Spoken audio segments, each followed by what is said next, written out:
Hello, and welcome to a new video. Today we will discuss how to prepare a natural hand sanitizer using essential oils at home. Standard cleaning and disinfection products for surfaces and rooms may contain chemicals that harm the skin and respiratory system. In hospitals and medical clinics, they are widely used because it is necessary to prevent the spread of certain diseases caused by bacteria and viruses.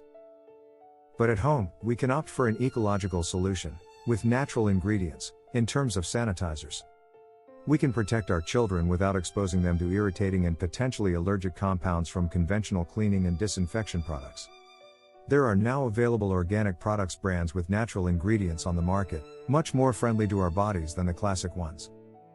And because we are urged to wash our hands often to keep the coronavirus away, I share with you a simple natural recipe for hand sanitizer, which you can prepare yourself at home. All you need for 100 milliliters of spray, natural sanitizer solution is Clove essential oil, 5 drops. Oregano essential oil, 5 drops. Lemon essential oil, 10 drops. Tea tree essential oil, 10 drops. Alcohol, 10 milliliters. Purified or filtered water, 90 milliliters.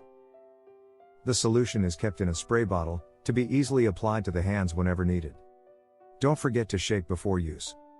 In the above combination, the oils we have chosen are known for their disinfectant, antiseptic, antibacterial, and antiviral properties. Tea tree essential oil is antiviral, antibacterial, antifungal, immune system stimulant.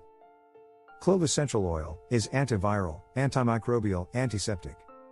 Oregano oil contains carvacrol with antibacterial effect, antibiotic with fast and effective action on bacteria, viruses, and fungi. Lemon essential oil is antiviral, antiseptic, and antifungal.